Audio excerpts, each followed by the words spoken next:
생존 우선순위 서바이벌 프라이어리티 2025년 4월 13일자를 진행하도록 하겠습니다. 오늘의 편집 내용 제목들입니다. 베를린처럼 분할도 평화협정에 따른 우크라이나 미 특사, 전 윤칸을 폄하 보도하는 언론 제목들, 사법 리스크 있는 이재명은 제외, 총선 출구조사에 경로한 윤, 그럴 리 없어 당장 방송 막아, 캐롤라인 레빗 미중 관세 전쟁 격화 속 백악관 기자회견 개최, 미국의 황금 시대를 여는 등으로 편집을 해서 진행을 하도록 하겠습니다. 베를린처럼 분할도 평화협정에 따른 우크라이나 미 특사, 지지통신 외신부에서 4월 12일 날 보도한 내용입니다.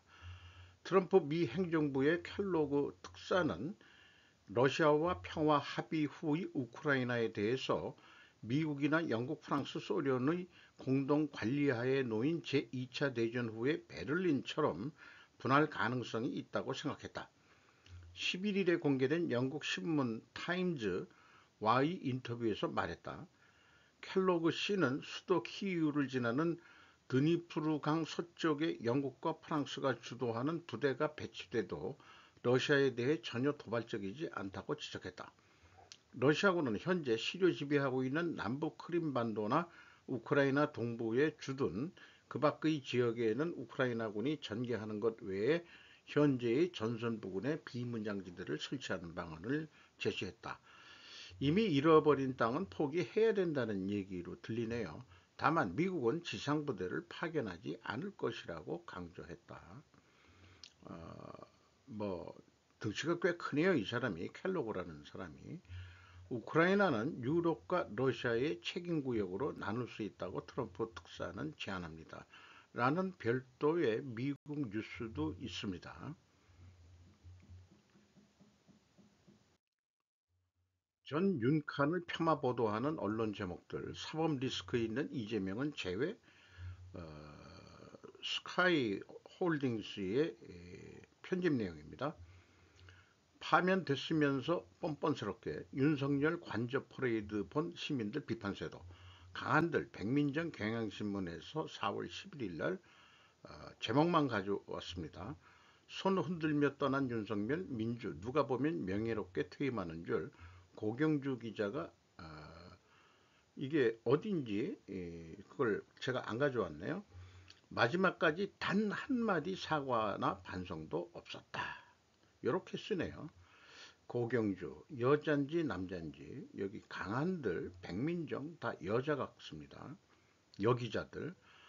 정치적 논쟁, 약자 보호, 윤옹호 인권위 과제라고 또 YTN에서 4월 12일 날 보도를 했습니다. 인권위 지난 2월 윤 방어권 보장 안건 수정 의결, 계엄은 대통령 고유 권한, 야당의 탄핵소추 지적, 계엄으로 인한 시민 인권 침해 직권조사 안건은 기각, 시민 아닌 최고 권력자 인권만 챙겨 비판 속출.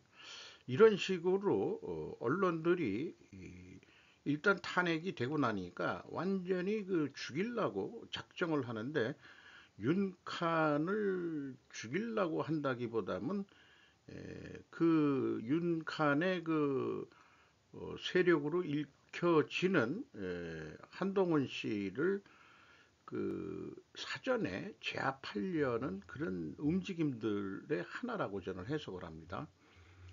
마치 우리나라가 유리 비커 안의 개구리처럼 서서히 끓어오르는 속 같다. 언제 철저히 좌파적이고 친중적인 냄새가 물씬 풍기는 기사 제목들로 국민들을 세뇌시키고 있다. 윤칼이 왜 자충수를 두었는지는 개인적으로 아직도 전혀 이해할 수 없지만 어쨌든 탄핵되어 평시민으로 돌아왔다. 하지만 국가는 법으로 정관예에 의해 신변 안전을 경호를 법으로 정하고 있다. 그래서 전두환도 죽기 전까지도 경호를 받아왔다. 무엇이 뻔뻔하다는 것인지 계엄 설명에서도 여러 번 국민 앞에 죄송하다는 표현을 했음을 기억함에도 불구하고 기자들은 개구리처럼 개굴개굴 거린다. 워먼들이 다 김건희가 미워서냐? 이재명은 국회의원 신분으로 신분 보장을 받으면서 재판이 그렇게도 진행이 잘 지연이 되고 있는데 이런 거에 대해서는 거론은 왜 없느냐라고 질문을 하고 싶네요. 총선 출구의 경로한윤 그럴 리 없어 당장 방송 막아 이제 끝난 사람을 더 죽이는 작업을 하는 거죠. 중앙일보에서 4월 9일 날 이걸 또 보도를 했던 내용을 가져왔습니다. 윤석열에게 이재명은 그저 피의자였다. 이렇게까지 제명을 두둔하는 이유는 무엇인지 뭐 여러 가지 그 얘기들을 쭉 썼습니다. 정작 본인은 맹종을 요구했다. 자신은 사람에게 충성하지 않는다는 말로 유명해졌는데 이견은 허용되지 않았다. 이준석도 한동훈도 그랬다. 곁에는 충안고 선후배인 극소수 장관들, 여사 라인 등 일부 참모 정도만 남았다. 결과는 개헌과 파면이었다라고 윤석열 전 칸을 아주 폄하 비하하고 있네요. 트럼프 뭐냐? 트럼프 2.0은 충성파들로만 내각을 구성했는데 그럼 트럼프도 개헌과 파면이 되냐라고 중앙에다가 제가 대받아치고 싶네요. 나는 적으로 양반 세력에게 왕의 자리에서 쫓겨난 광해로 비유하게 됩니다. 반중이 그것입니다. 다른 것은 평가하지 않습니다. 윤석열 대통령이 뭐 마누라를 잘못 관리했든지 마누라 때문에 망했는지 어땠는지 모르지만은 반중 스탠스에 의해서 반친중 세력들이 결국 몰아낸 거나 마찬가지다. 그래서 그 윤카는 광해에 비유해 볼 수 있겠다. 역사는 승자의 기록이라고 탄핵이죠. 그 이조 시대 때 왕을 밀어내는 거는 어, 광해가 그래서 밀려났죠. 그래서 광해군이라고 해서 끝났죠. 저건 옛날 한 2조 500년부터 양반 세력들이 왕을 갖고 노는 거로 그 DNA가 다 그렇게 해온 모양이에요. 우리나라는 그렇게 비유를 하게 됩니다. 캐롤라인 레빗 미중 관세 전쟁 격화 속 백악관 기자회견 개최 미국의 황금 시대를 여는 이 사진은 러시아의 그, 뭐라 그러죠? 억류되어 있던 미국인들을 거의 뭐 40명이 넘는다 그러는데 이걸 다 데려왔답니다. 전 세계네요. 미국인들을 귀국시키기 위해 계속 열심히 노력할 것입니다. 포브스에서 한 건데 저건 가족들이 한 건지 젊은 미국인이 여자분이 억류돼 있다가 풀려난 모양이에요. 그리고 요 밑에는 그 미국의 황금기밀을 여는 궁극적인 공식입니다. 이런 표현이 있었어요. 그리고 트럼프가 집권을 하면서 트럼프 효과라고 해가지고 2.4% 그 물가가 내렸다. 인플레이션이 떨어졌다. 그래프를 그려가면서 원재료 가격 올랐다고 모두 가격이 인플레되는 것은 아니다. 이렇게 이제 또 얘기할 수 있겠죠. 본토도 베트남도 설 곳 없다. 미 관세 벼랑끝 몰린 중공장들. 베이징에서 이윤정 특파원이 조선비지에서 4월 12일 날 보도했습니다. 중소공장들 미 관세 주문량 급감. 관세 100%만 불어도 미국 수출 전멸. 첫 번째 무역전쟁 피난처 베트남도 비슷. 전망은 곧 공장 폐쇄돼 내수 해외 공략이다. 어쨌든 내수가 진작이 돼야 되겠죠. 중국 입장에서도. 자, 이런 블룸버그와 뉴욕 타임즈에서 이런 뉴스들을 냈고 NIT는 저가 상품을 집중적으로 생산해 중국 수출 전선을 떠받쳐온 남부 광저우 소규모 공장 일대를 집중 조명했다. 특히 미국 아마존에 주로 납품해온 의류 공장 사례를 전했는데 이곳은 이미 주문량 감소를 겪고 있다. 한국 의료도 마찬가지인데요. 대부분 해외 공장에서 하고 있지만 아직도 과거 미신공 언니들이 할매가 되어서도 일할 수 있는 국내 미신 공장들이 있습니다. 할매들의 일자리 증가를 기대하며 중국 공장들이 문을 닫으면 아직은 우리는 상대적으로 그 관세 압박을 안 받으니까 차라리 뭐 베트남에 있는 공장, 뭐 미얀마에 있는 공장 어, 이런 데에서 싸게 만들었는데 한국 내에서도 아직 공장이 남아 있다면은 이런 그 과거 미신공원리들을 할매가 지금 돼 있겠지만 그런 데서 일하시는 분들 제가 그 주변에서 얘기를 들어봤기 때문에 그래요. 그래서 어떤 물건을 만드느냐 그랬더니 뉴욕 갭 브랜드 이게 유대인이 하는 의류 브랜드랍니다.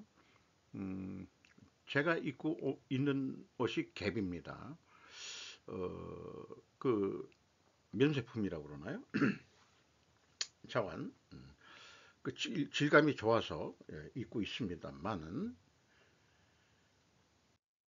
셧다운 현대제철 인천공장 협력사 계약 안 될까 걱정. 서일원 기자가 조선비지에서 4월 12일 날 보도했습니다. 어쨌든 그 인천 공장이 그 이 철근 공장이 모양인데요. 뭐 창사 이래 처음 가동을 멈췄답니다. 이것이 이제 핵심이고 전 임원의 급여도 20% 삭감하면서 비상경영을 선포했다.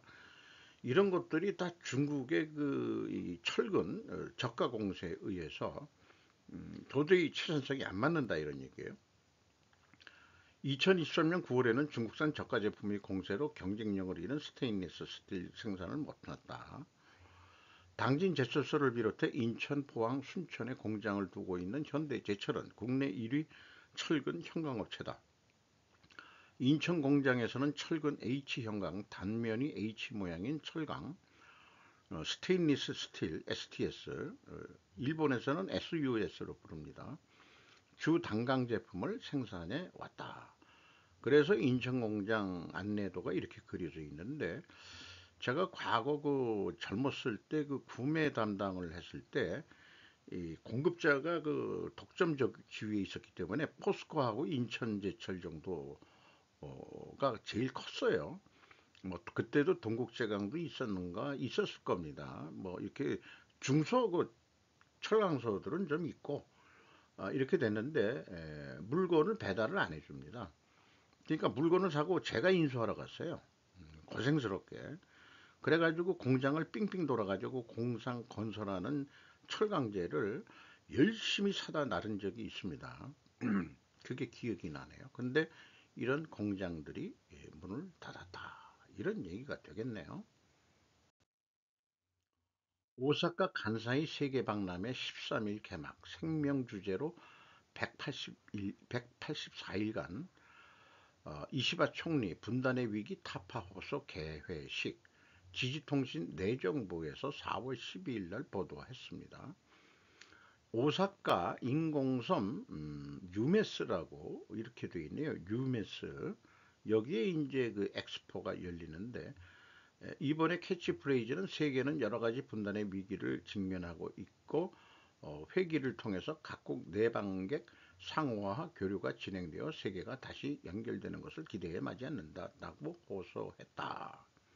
이렇게 돼 있고 이번 캐치프레이즈는 여기 있군요. 생명이 빛나는 미래 사회의 디자인 말들이 이쁘네요. 생명이 빛나는 미래 사회의 디자인 지속 가능한 개발 목표 SDGs 소셜 이게 뭐였더라? 디벨롭먼트 그 가버먼트인가요? 그렇죠? SDG 장관 각 지역의 파빌리온이라는 게 이제 그 우리가 부스라고 보통 그러는 그런 테마 뭐 만드는 걸 파빌리온이라고 명하는 것 같습니다. 장관 예상은 내방객 수 2,820만 명, 경제 파급 효과는 2조 9천억 엔에 이른다고 전망된다.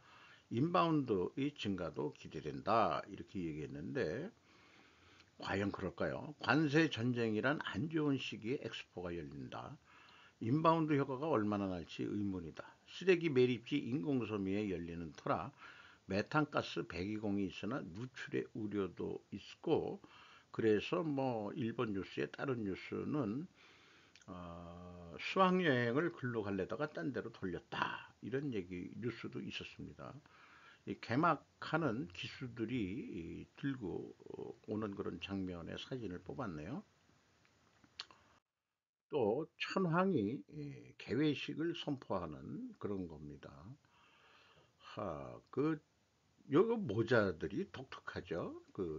왕비하고 또 이게 그 자식인 그런 것 같습니다.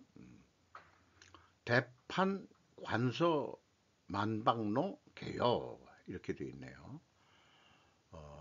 관서를 간사이라고 발음하는 건가요?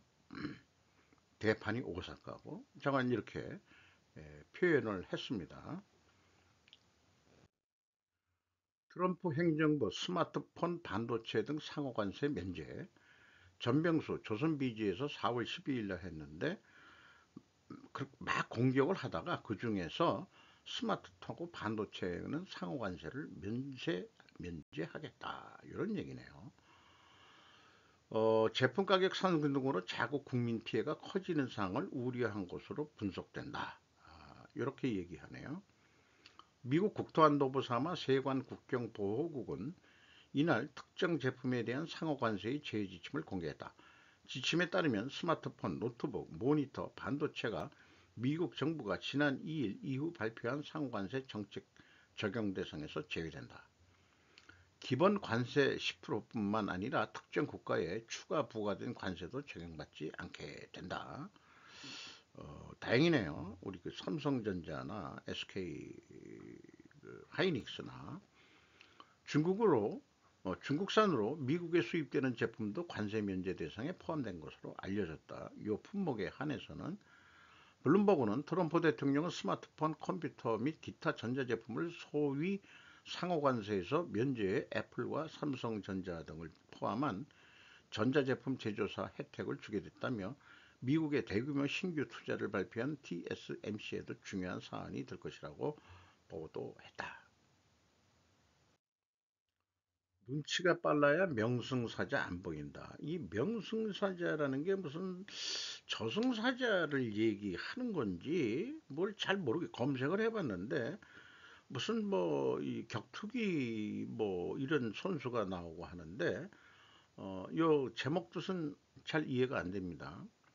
음, 제가 이 김정민 박사를 알게 된 것은 단군의 나라 카자흐스탄을 읽으면서 알게 됐는데, 천문이라든가 역사에 대해서도 조회를 역사관 관점을 틀리게 그렇게 공부를 많이 한 사람으로 알고 있어요.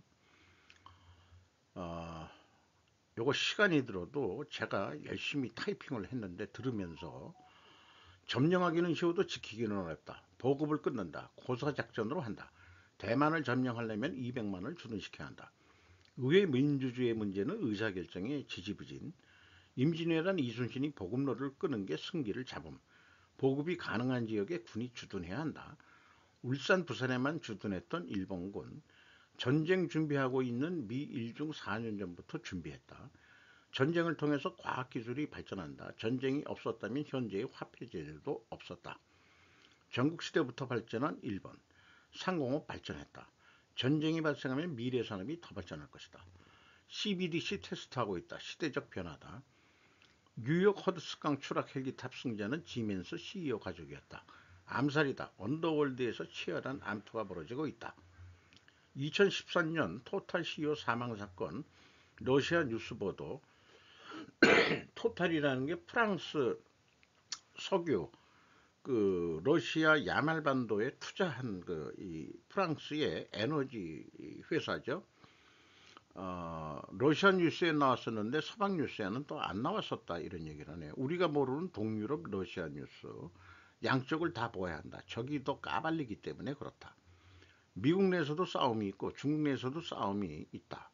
텅 빈 상하이항, 상선들이 컨테이너를 바다에 버리고 있다. 관세가 올라도 버릴 수 있는가? 혹시 그 안에 마약이 있다면 버릴 거 아닌가, 이런 거. 컨테이너 버리면 가져가는 자들이 그래서 또 있다. 유럽이 중국하고 붙는다? 얻을 수 있는 게 있는가?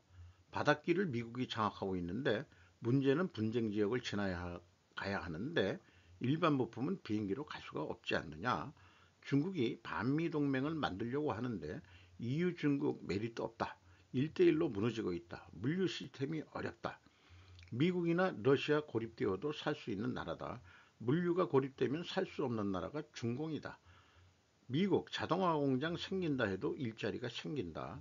원래 없었기 때문에 이재명 주변 사람들 많이 죽었다. 친중 비리 알고 있는 사람들 많이 죽어갔다. 명태군 내 목숨 지켜준 곳은 교도소, 뭐 이런 뉴스도 소개를 하고 있고요. 대선 출마 포기하는 자들, 한국 학자들 중국 똥구멍 빠는 자들이 많다. 동북공정에 입 다물고 있는 제야 사학자들, 항일 무장투쟁하지 않은 자들 모두 일제에 의해 신분이 무너지자 중국에 넘어가 항일 투쟁으로 색깔을 만들기 했다. 독립운동가 자식들이 자연스럽게 친중 세력들인 것이다. 변한 게 그래서 없다. 의도적 상풀 방화 있다. 이거 테러나 마찬가지다. 마치 성묘객들이 잘못한 것처럼 지속적으로 보도한다. 방화범들 때문에 일반인이 못 들어간다. 현재 가야는 다민족 국가 아닐까, 뭐 이런 얘기도 현란하게 왔다 갔다 하면서 얘기를 하고 있습니다. 4.3 제주 항쟁은 빨갱이들이 한 짓이라고 믿는다. 역사는 승자가 기록하는 것이다. 이걸 다 민주화로 하죠. 5.18 항쟁도 민주화로 하고, 국제적으로 왜 민주화라는 이름을 붙이는가? 자주국방을 하려는 자들을 견제하려는 민주화의 이름으로 공산 세력들. 민주화운동 모두 빨갱이들이다. 민주화운동으로 각색된 빨갱이운동. 역사는 승자의 기록일 뿐이다. 중국을 도발하라. 안타깝게도 진실은 묻힌다. 님을 위한 행진곡, 기존 기득권 세력을 전복하려는 목적이다. 정광은 자유통일단을 별도 대선 후보 내겠다. 한국 자유한국당 국힘당에 다 들어가라. 그래가지고 대통령 후보를 하는데 한동훈이가 후보가 안 되게끔 반대표를 던져라. 이런 작전을 쓰고 있다. 내가 하는 행동이 어떤 결과가 나오는지 아는데 일반 개인도 정광훈 행태 중국에게 이로울 뿐 온갖 지뢰를 까는 자들이다. 한동훈 해인대 모임이 괜찮았다 그러고 그의 정책들을 보라. 반중 어젠다가 대부분이다. 이런 거 이재명은 하지 못한다. 한동훈을 정광훈이 방해하고 있다. 언론 보면 트럼프는 낙선돼야 하는데 아니었던 것과 마찬가지다.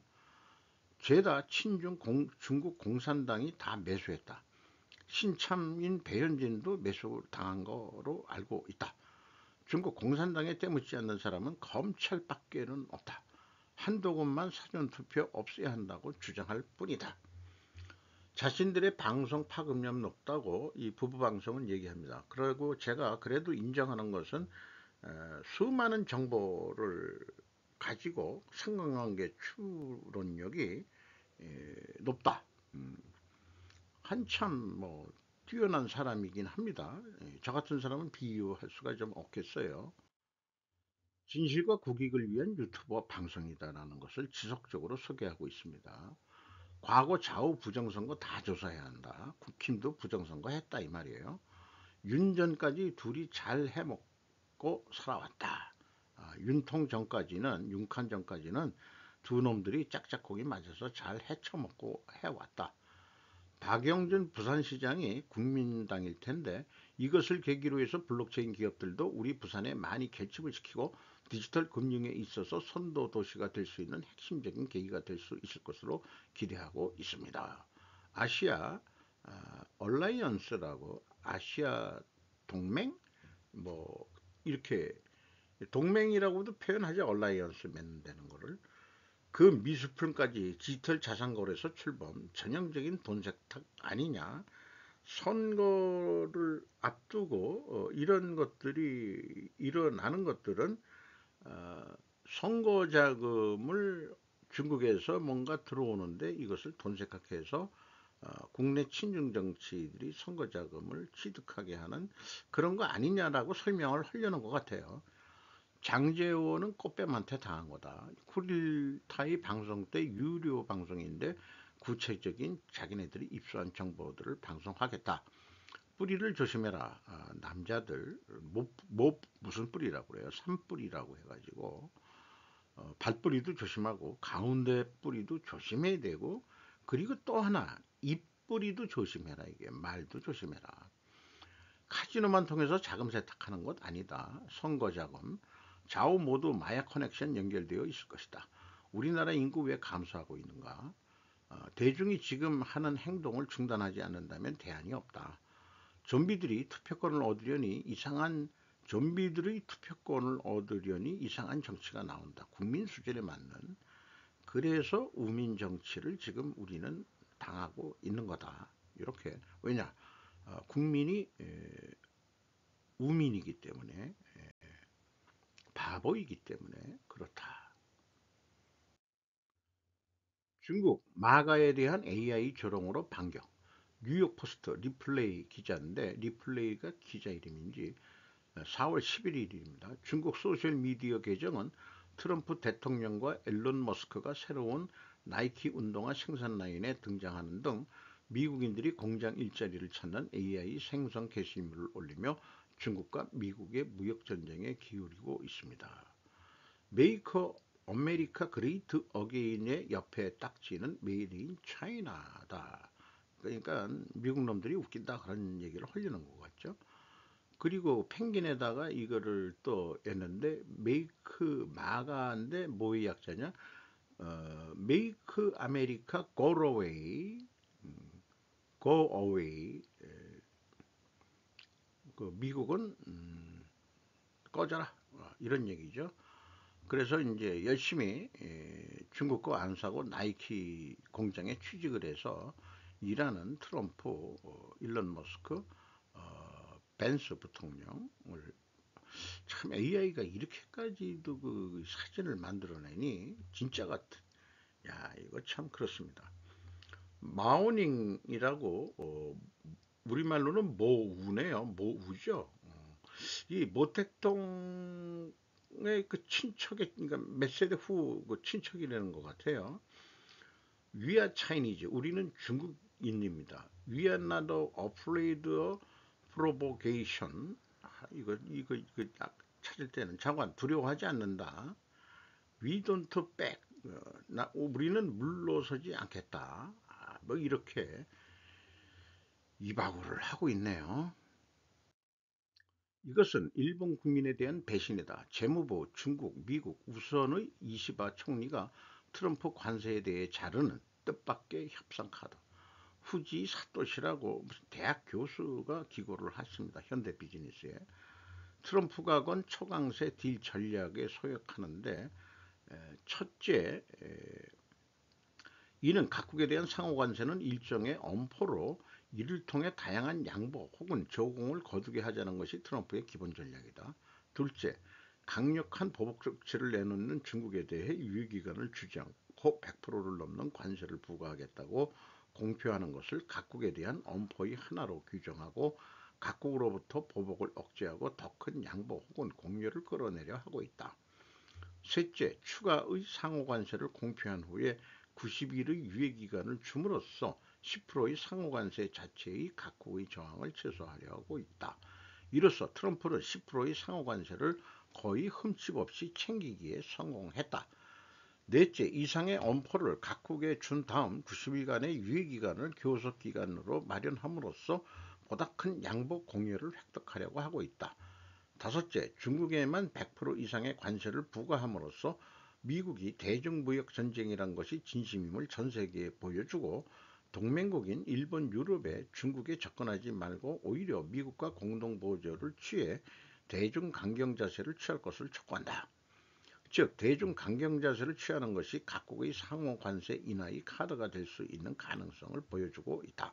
이를 통해 대중무역전쟁을 유리하게 끌고 가려는 전략을 취하고 있다.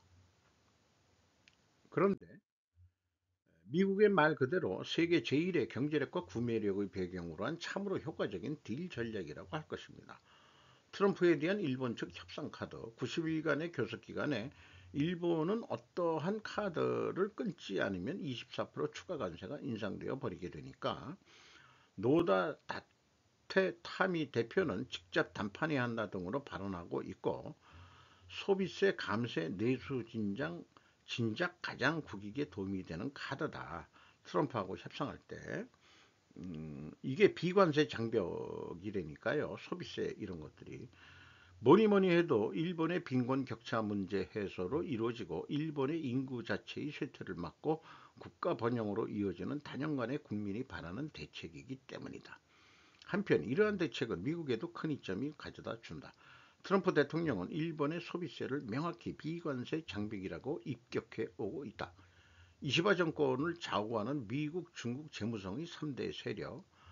지금의 이시바 정권은 중국 껌딱지 경영이 강해서 이것이 채택되지는 않습니다. 그 결과 이시바 정권이 채택할 카드는 대미 투자 확대, 5만엔 급보의 두 가지만 지금 얘기가 나오고 있는데, 국민의 이익보다 미중 재정의 눈치를 우선시하고 있다. 이리하여 이시바 정권은 일본 국민에게 소비 감세나 재정 출동에 의한 내수 확대책, 그리고 공적 자금에 의한 대미 투자는 모두 재무성의 거부권에 의해 미국이나 중국에 대한 대항 관세는 미중의 거부권에 의해 채택되지 않는 그런 한계가 있다. 뭐 이렇게 얘기 풀어나갔습니다. 그래서 이거를 한국도 비관세 장벽이라는 게 부가가치세라고 되어 있는데, 이게 궁극적으로 최종 소비자가 내니까 소비세라고 얘기를 해도 되는 거죠. 이거를 우리가 지금 10%인데 우리가 뭐 하나 사더라도 최종 소비자가 내는 거죠. 그 나중에 이 부가세 환급을 받죠. 그 중간 거래한 사람들은.